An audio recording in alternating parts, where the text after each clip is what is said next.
In this C# console application, we're going to demonstrate the use of iterative statements after getting input from users. So essentially the user is going to enter an integer value between 1 and 20, and based on that, whatever that value is, a different type of iterative statement will execute. And so let's take a look here, and we've got, let's just run this application and see what our different options are. So it's asking here, enter an integer value between 1 and 20. So if I enter the number 3, it runs a for loop. And so let's look at another option. If I enter the number 11, it runs a do while loop. And so for instance, if I entered the number 11, it iterates through that loop right here 11 times. And then I've got another type of loop set in here. We have the do while loop. So if we enter in the number 18, here we've got the do while loop, and it iterates 18 times. All right, so let's look at the code, and let's start from the top and work our way down. So again, good practice to write multi-line comment authoring your code, the date, and what the code does. So again, this is just a console application, C#. Here we have the main method, and all that we're doing here is asking the user a question and writing that line to the screen. Once we do that, we enter into the try catch block, and you will see, just like many of the other programs that I write, I tend to comment where the end of the try block is and the end of the catch. This helps me keep track of these curly braces. Also helps me keep my code within scope. So let's enter in the try catch block. If the user does not have an issue with the data entered in the input, the try catch block will execute. If there is an issue, the catch block will happen, and that's where we trap our errors. So we first execute the try portion of the try catch block. Once that happens, we get what the user has input right here, and we store it as a string, and then quickly parse that string into an integer, because we're going to work with integer values in this program. The very first thing that we're going to do is test to see if the value the user has input is between 1 and 5. If the user enters an integer value between 1 and 5, we're going to demonstrate the for loop right here. And so this is the syntax of the for loop. This is the, right here, the header of the loop, and this is the body of the loop. And so in the header of the loop, we just initialize a variable to 0, because we're going to have to iterate through this loop multiple times, and we need a value where we're going to stop iterating through the loop. So we're going to test to see if the value of I is less than what the user has input.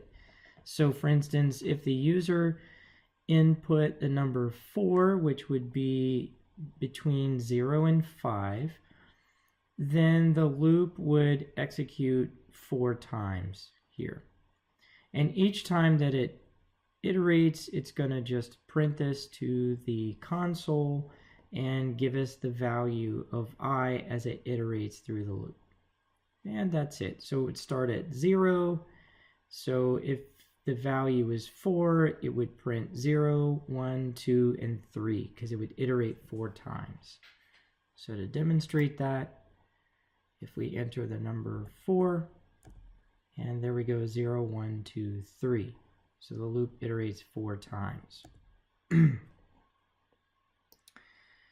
Right here in our else if block, so if the value is not between 0 and 5, it goes to the else if statement here, checks to see if the value is greater than 5 or less than or equal to 10. So if the user types between 6 and 10, it will execute a while loop. So here's the while loop. Here you see in the header of the loop, all we do is simply test a value. Inside here, we test to see what the user entered. In this case, as long as the number is greater than 0, which we know it will be here, we go inside the body of the loop. Very simple test. And as it goes into the body of the loop, we just display the current value of the integer. And each time the loop iterates, it's going to decrement. That's this minus minus. So for instance, if the user typed the number 6, the number 6 is obviously greater than 5 and less than or equal to 10. It would display the number 6 and decrement by 1.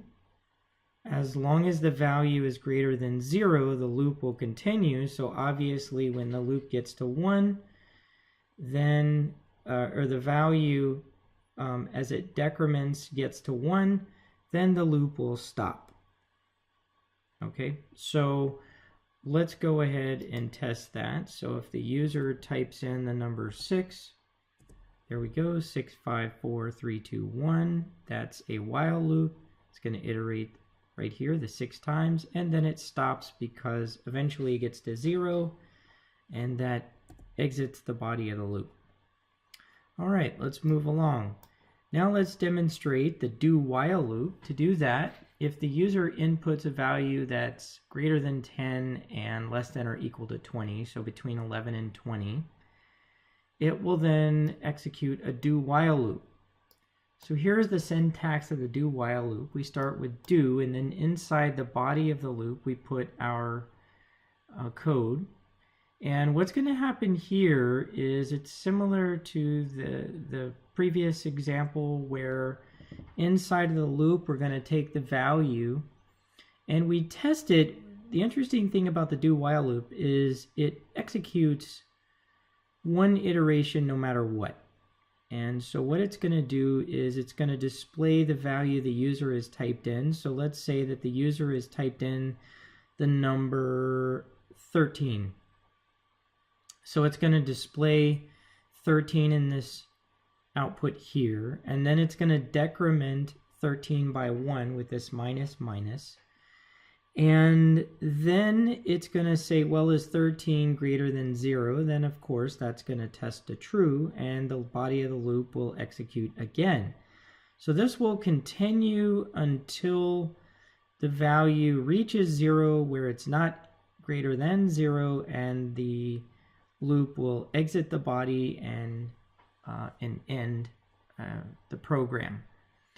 And so again, the interesting thing here is the loop always executes once, and then the test is after the first iteration. So let's see what that looks like.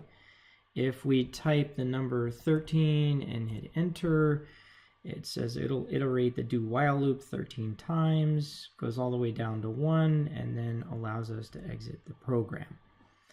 And then finally, if the user enters in bogus data, it will ask, so here if we just put in some letters instead of numbers, it says you need to enter in an integer value, and then so that's our catch block, is just sort of doing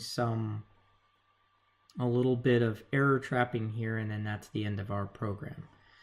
So again, that's an example of demonstrating the use of iterative statements after getting input from users in a console C# application.